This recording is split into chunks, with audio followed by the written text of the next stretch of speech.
Hi, my name is Lewis Howes, and welcome to the Daily Motivation Show. Today's episode is all about taking control of the role that money plays in your life. When you decide to learn the language of money, you begin to unlock abundance in all the areas of your life.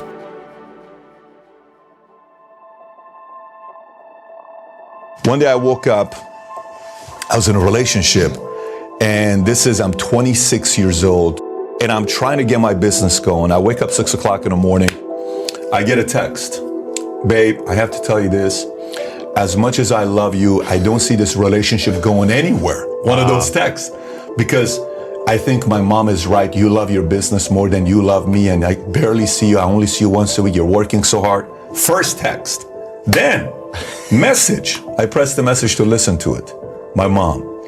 You know, there used to be a time they used to love me, and you would call me and tell me you love me. What happened to those? What happened to my little son that used to love his mother? Call me every day, hug me. That's the part.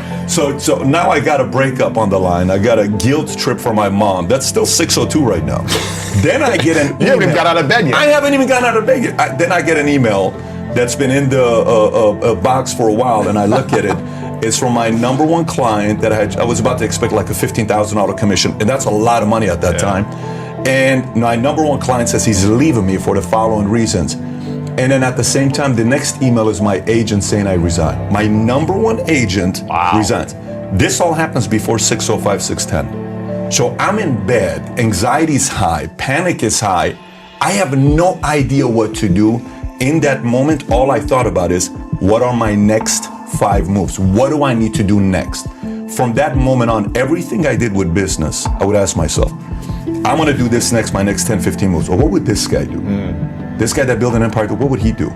What are we gonna do here? What can I do to be better than this guy? What can I do to be more efficient? And then what can I do to speed up the process to get here? But everything came down to your next 5 moves. So you're asking the question, is the first move the most important? Absolutely it is. If you don't know your next move can hurt the chances of you even getting to the 5th move.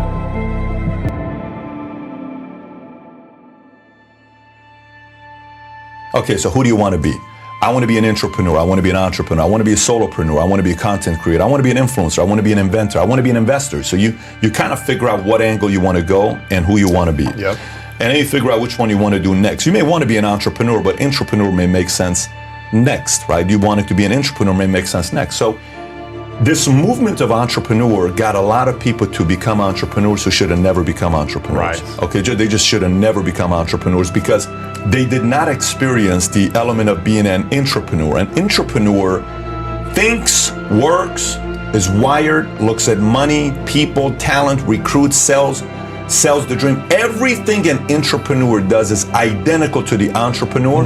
The only difference between the entrepreneur and the entrepreneur is the entrepreneur put up the money. That's it. Meaning, there is nothing else that's different there. The same amount of sacrifices this guy's willing to make, this guy's willing to make. He just didn't put up the money, right? And that's one of the reasons why the entrepreneur respects the entrepreneur. It's like the hidden code. Listen, man, I'm willing to do everything you're doing, but I didn't put up money. Salute. I respect you. This is why you're number one, I'm number 2. But I salute you. What do we need to do, right? You don't have to say, I have to be an entrepreneur. No, you don't. Maybe the better option for you is if you can find a killer on the way up.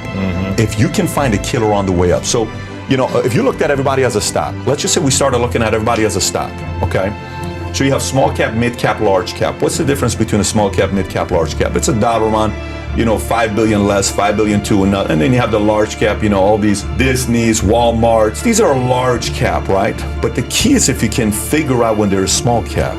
The key is if you're at the PayPal Mafia group and you see somebody who says, that guy's gonna start Yelp, I'm gonna go run with that guy. That guy's gonna start, Tesla. Uber. Yeah. That guy, Peter Thiel, I wanna go do something with him. I don't care if I'm his number 2 or number 3. I wanna go with this guy. Tom was the former president of our company, PHP. One of the best decisions was hiring this guy. And I said, so Tom, let me ask you a question. In your life, you guys sold JamDad for $780 million. You got a massive exit, but you were the number 6 guy. How come you don't want to be the number 1 guy? He says, good question. He gave me the best answer. He says, you realize I'm 54 years old at the time when we were talking. He says, it took me 54 years to realize I'm not a good number one. Every one of his biggest checks he ever got, he was the number 5, the number 4, or every time he was number 1, the company didn't do well.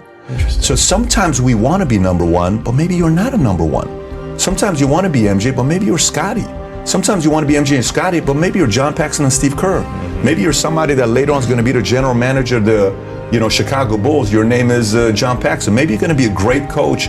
Years later winning 3 out of 5 championships, your name is Steve Kerr, but you got to play your game with your strength. So and in the season of life. Exactly, and in the season of life, because you may be a number 6 right now, but you may eventually be a good number 1. Maybe it's just in not a different time. role, in a different package. Yes, but it's the sequencing, man. Everything is sequencing. What does sequencing mean for you? What is that? Sequencing to me means, okay, if you wake up every day, you have a sequence of what you do. What is the foundation of what I'm starting the day with, right? Yeah. What is the sequence of what I'm going to be doing next? If every decision you're about to make next, whether it's marriage, having kids, business partnership, a joint venture, if everything you did, you stepped away from the world, your girl, your mom, your dad, your peers, your family, you went to a restaurant, you sat there with a piece of paper saying, okay, I'm thinking about marriage. What do I need to do next? What's the next move I need to make? Then you go, I don't know if that's number 1. I think that's number 3. And you play that game. It's fascinating. I tried to sequence to get married at 23 years old. You tried it. It would have been catastrophic. At the time, I was forcing marriage because, you're looking at everybody saying, everybody's getting married and I think it's my time, and family, and I'm Armenian, I'm Assyrian, this marriage. And one day I'm like, dude, you are not ready. I asked the question, I said, would you let your daughter marry you? I said, hell no. You asked the question to yourself? I asked the question to myself, would you let your daughter marry the 24-year-old Pat right now? I said, absolutely not. I said, you ain't ready to get married. And we got the ring, married. The whole thing was lined up. You got married. You were getting ready to get married. We're getting ready to get married. She wasn't ready, I wasn't ready. It would have been catastrophic for both. But that journey of going that direction, it set me back 3 years. Completely set me back. Because I was dead set on wanting to live a life of other people. I was dead set on making the decision that's going to please the people that want me to get married. Yet I don't even know what marriage means. I don't even know the complexities of marriage. I don't even know if I'm done being single. I don't even know the fear about, like, if I get married, so do I still, that's a lot of challenging stuff. And it set me back, like I said, 3 years. Your number 1 move is you identifying who you want to be. Not who Tiffany wants to be, it's who do you want to be. Not what Patrick wants to be, not what Bobby wants, not what your older brother, sister, mom, dad. Who do you want to be? If you and I can figure out who we want to be, and it's as transparent and as clear as possible, I don't have to compare myself against your success. Now here's a problem though. Say for instance, I sit there and I say, honestly, I just want to be a person that's just a regular person, and I'm glad if I make 80 grand a year, 100 grand a year, I have a nice place, I'm married, I'm happy, my kids are with me, I have a good relationship, I'm totally happy. If you say that's what you want to be and you're content with that life, but behind closed doors, your buddy Lewis Howes is making millions, he's doing great, he's all over the place, people are talking about it.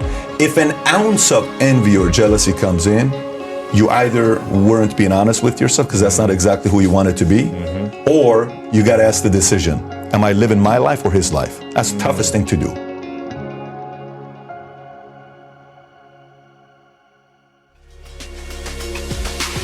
I am so excited for you to finish the rest of your day strong. If you enjoyed this episode, make sure to click the link in the description and it'll take you to the full episode of my other show, The School of Greatness. Make sure to come back tomorrow for another episode of the Daily Motivation Show.